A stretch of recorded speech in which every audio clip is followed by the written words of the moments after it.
Não foi com um futebol de encher os olhos, aquele vistoso, e teve até mesmo susto na tarde do último sábado no estádio Beira-Rio. Mas o Internacional venceu o Juventude por 3-1, sobe na tabela do Campeonato Brasileiro e nesse domingo à tarde seca alguns rivais para se manter ali no G5 do Campeonato Brasileiro. Enquanto isso, Roger Machado revela uma conversa em particular com o Thiago Maia, que ontem aparentemente foi desarquivado. Rafael Borré sofre lesão e para por no mínimo 10 dias. E com isso, um novo centroavante pode pintar no time de Roger Machado. A gente vai conversar sobre tudo isso, então tu sabe. Fica comigo depois da vinheta.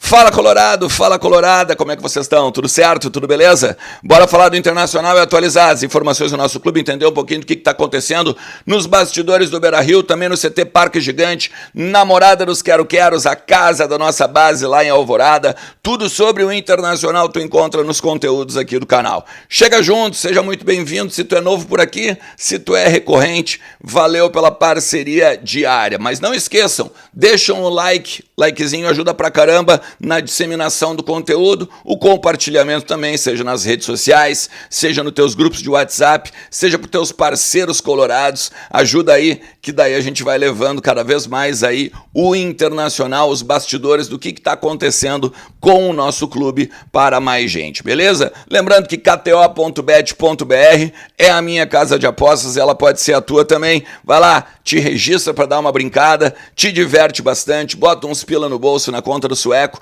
mas lembra que kto.bet.br é um ambiente para maiores de 18 anos e brinca sempre com moderação e responsabilidade, beleza? Bom, o Internacional vence seu jogo dentro do estádio Beira-Rio, né, na tarde do último sábado para mais de 35 mil torcedores. O Inter fazendo uma média de público bem interessante no Campeonato Brasileiro e vai agora muito mais próximo do G4, né? Ocupa a quinta colocação. 2 gols de Vitor Gabriel e 1 gol de Rafael Borré. Voltamos a ter, inclusive, um gol de centroavante, né?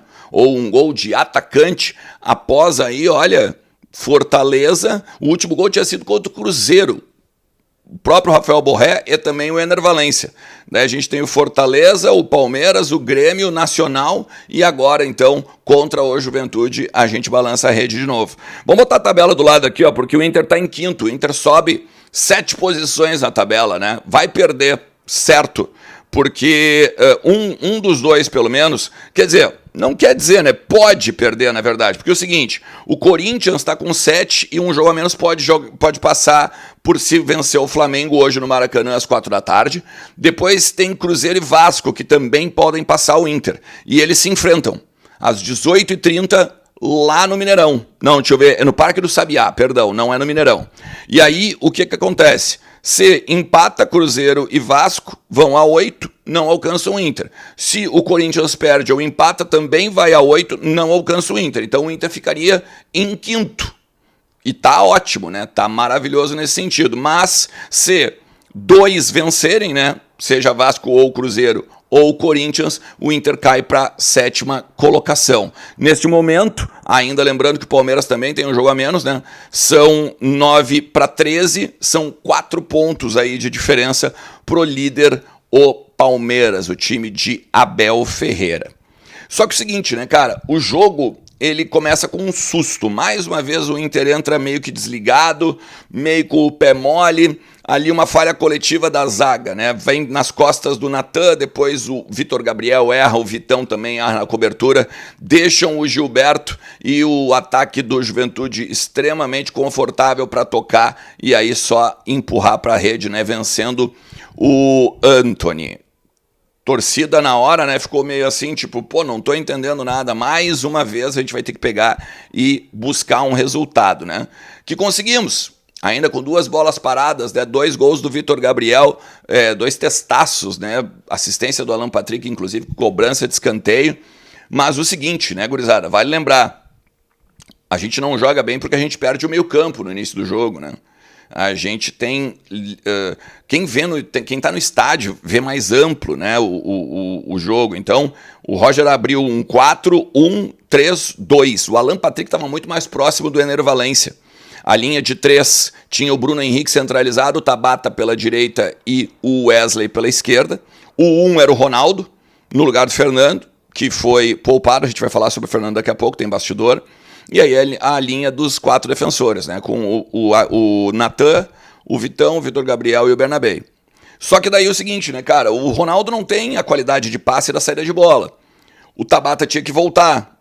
O Bruno Henrique também voltava. E com isso não tinha ninguém no meio campo. Porque ficava ou o Alan Patrick rodando sozinho, ou então o Wesley espetado.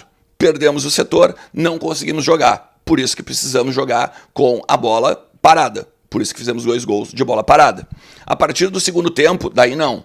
Daí a gente coloca o Vitinho, daí a gente coloca o Borré, que faz o Alan Patrick descer, e o Borré faz a primeira bola, o abafa. Depois até o Gustavo Prado entrou também de uma forma interessante, jogou alguns minutos, tá?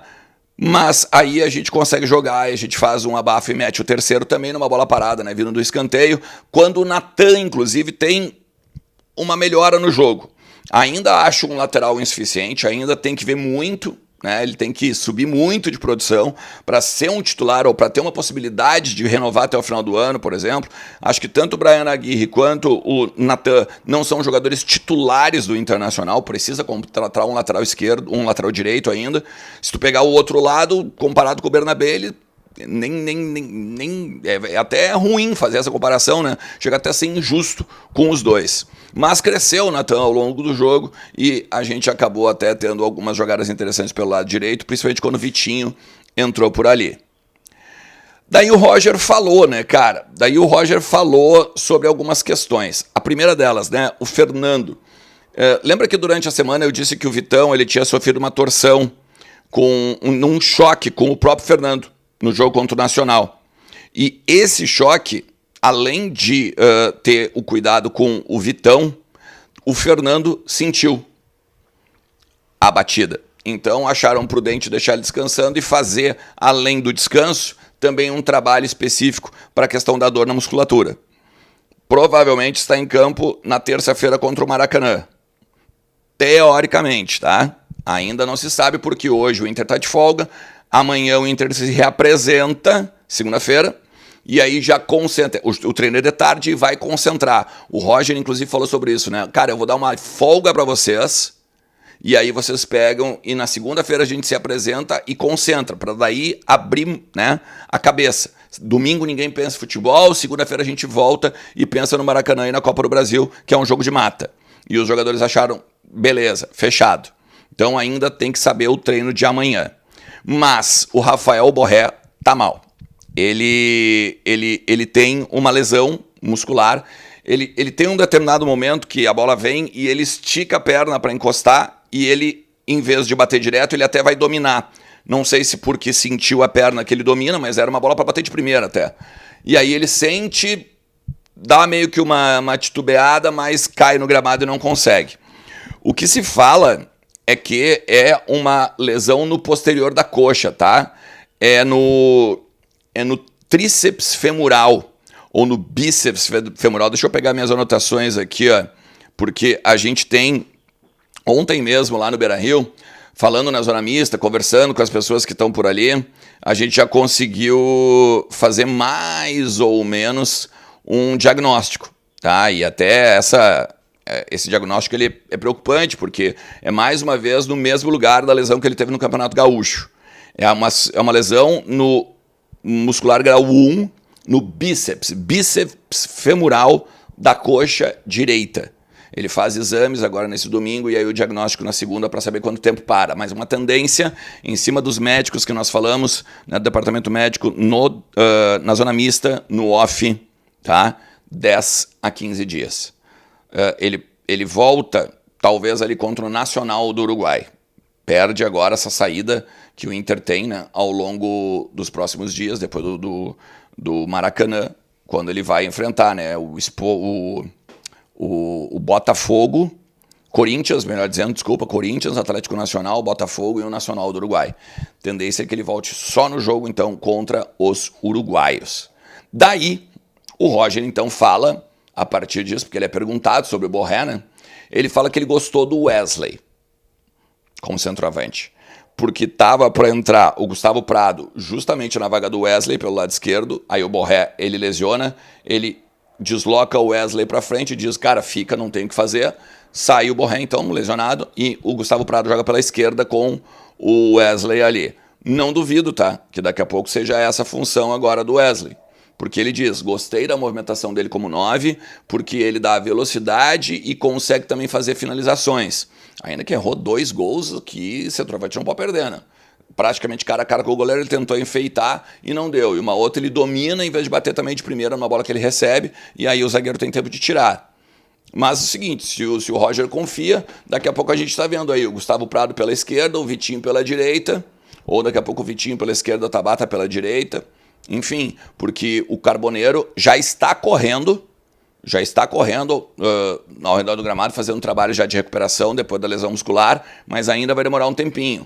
Tendência é que ele volte no jogo contra o Atlético Nacional, tá? Pela Libertadores. Então ainda ficam fora o Diego Rosa, com lesão muscular na coxa esquerda, Rocher, né, a cirurgia na mão, o Bruno Gomes, cirurgia no joelho, o Mercado, que está se recuperando também da cirurgia no joelho, e o Lucas Drummond também. Aí tu me pergunta, tá, mas e o Ricardo Matias e o Luca?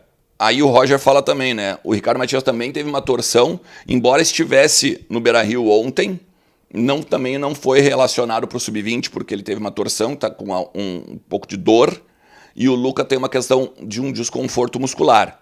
Então, acho que sem atacantes, a gente está mal na foto nesse sentido, vai ser o Wesley mesmo. E o Thiago Maia, para a gente encerrar, tá? Para não ficar muito longo o conteúdo. O Roger revelou uma conversa em particular com o Thiago Maia, querendo meio que saber o seguinte, tá? E aí, meu, o que vai ser? E isso é o seguinte, né? A conversa não foi lá atrás, a conversa foi de novo essa semana agora.